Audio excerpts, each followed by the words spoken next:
Smart Ideas avec Katia Tardy, bonjour. Bonjour. Vous êtes la cofondatrice de Handy Gaspi, vous l'avez écrit il y a 5 ans avec Louise Doulier et Alix Guyot. Vous étiez venu nous en parler d'ailleurs dans Smart Ideas il y a quelques années. Mais on va redire à nos téléspectateurs, nos téléspectatrices, c'est quoi Handy Gaspi ? Handy Gaspi, on a deux piliers forts, le handicap et l'anti-gaspi. On fabrique des biscuits à partir d'invendus de pain et tout est entièrement fabriqué et conditionné par des personnes en situation de handicap.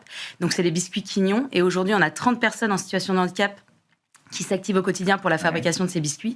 Et ça permet de sauver 500 baguettes de pain invendues chaque jour. Alors, moi, ça m'intéresse toujours de savoir... Bon, il y a l'idée qui est super, et puis après, il faut trouver la matière première, etc. La filière, elle existait, il fallait la créer, récupérer le pain, c'est si simple que ça. Comment ça s'est passé ? Non, on apprend en avançant. Au départ, on le faisait avec les boulangers traditionnels, les boulangeries de quartier. On s'est vite rendu compte que c'était compliqué déjà d'un point de vue logistique d'aller collecter toutes ces boulangeries pour avoir 500 baguettes de pain chaque jour.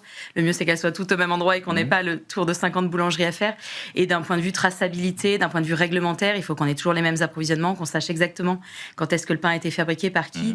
Donc c'est plutôt des produits qui sont issus soit de chaînes de boulangerie, de grosses structures, soit d'industries qui ont des produits non conformes, des produits tombés de ligne en quelque sorte, qui sont trop gros, trop petits, où la baguette a été mal hachurée. Et donc c'est vraiment ces produits-là, donc qui n'ont même pas encore été commercialisés, auxquels on s'attaque, et le gisement est conséquent dans les usines françaises. Alors c'est ça la question que j'allais vous poser. Il y a tant d'invendus ou de tombées de chaînes, de lignes que ça ? Oui, il y en a... Il y en a même tellement qu'aujourd'hui, les industriels viennent nous chercher pour tous les sujets de casse en usine. En fait, les gens qui nous appellent, c'est des gens qui fabriquent des tonnes à l'heure. Donc forcément, le gaspillage en pourcentage, il est très faible. Mais quand on fabrique des tonnes à l'heure, à la fin de l'année, la casse, elle se chiffre en dizaines ou en centaines de milliers de tonnes sur du pain au départ. Mais finalement, on nous appelle pour des coques de macarons, des brisures de crêpes, de brioches, de biscottes, des cosses de cacao. Enfin, des matières qui sont nobles, mais qui aujourd'hui sont soit envoyées aux cochons, soit en méthanisation parce qu'elles n'ont pas de filière de valorisation. Et alors, tous ces déchets qui sont valorisés, vous pouvez tous les récupérer et en faire quelque chose ? Alors, jusqu'à présent, on pouvait les valoriser dans notre atelier. Donc, nous, on a un atelier semi-industriel. On fabrique 30 000 biscuits jour, mais à l'échelle d'une industrie, c'est très peu.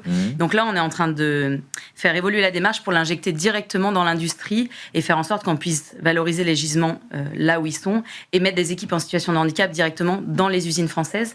Donc, nos pilotes, c'est Tipiak et Donna sur ce projet-là pour voir comment est-ce que ce que nous, on a appris à petite échelle sur l'Handy Gaspi, on peut le mettre à disposition des gros acteurs et à travers eux avoir une force de frappe industrielle quand nous, aujourd'hui, on est un petit acteur. Alors ça, on a bien creusé la partie anti-gaspi. Sur l'engagement pour favoriser l'emploi des personnes en situation de handicap, je vais vous poser une question un peu provocatrice, mais il y a suffisamment de handicapés pour grandir comme vous le souhaitez ? Alors là, c'est comme les invendus, je pense qu'on n'est pas près de manquer de ressources humaines. En fait, on collabore avec les ESAT, les établissements et services d'aide par le travail, qui aujourd'hui sont en manque cruel d'activité parce que c'est des structures qui sont de moins en moins subventionnées par l'État et de moins en moins sollicitées par les entreprises et les industries sur les territoires. Donc eux, ils ont toujours autant de personnes qui arrivent le matin. Ils ne peuvent pas les mettre en chômage technique ou chômage partiel, ça n'existe pas. Et ben, du coup, s'il n'y a pas de travail... Mais moi, j'avais l'impression inverse, qu'il y a de plus en plus d'entreprises qui font la démarche... Qui le communiquent de le faire. C'est pour ça que je vous pose la question. En fait, il y a de plus en plus d'entreprises qui le communiquent, mais la réalité dans les territoires, et nous, on fait le tour des ESAT un peu partout en France, c'est qu'il n'y a pas assez d'activités qui leur sont confiées. Et le Covid a coupé beaucoup de contrats ESAT, où les entreprises qui elles-mêmes allaient mal ont coupé des contrats. Et donc aujourd'hui, la plupart des ESAT n'ont pas assez de travail. Donc en fait, les travailleurs en situation de handicap attendent derrière une table que la journée se passe, alors que le fait d'avoir un emploi en ESAT, ça va au-delà du fait de je gagne ma vie à la fin du mois. J'ai une place dans la société, je m'épanouis, je monte en compétences. Et la plupart des ESAT manquent d'activité. Et donc nous, ce qu'on fait, c'est là, jusqu'à présent, on était installés dans un ESAT avec notre biscuiterie. Mais là, on fait des équipes détachées qui vont dans les usines en France. Et donc là, on a des équipes qui sont chez Tipiak. Et donc, c'est bien des équipes d'ESAT qu'on détache pour aller dans les usines. Donc pour l'industriel, c'est facile parce que c'est un peu une approche clé en main. C'est beaucoup plus simple que d'avoir à faire du recrutement direct. Et pour les ESAT, c'est hyper stimulant que d'aller dans des entreprises et des industries de renommée, d'aller sur des grandes lignes et dans des schémas où ils sont dans l'inclusion dans le milieu ordinaire. Donc, en termes de mixité, en plus, c'est hyper puissant.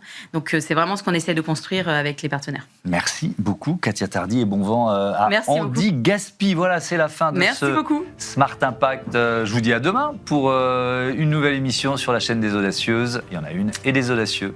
Salut.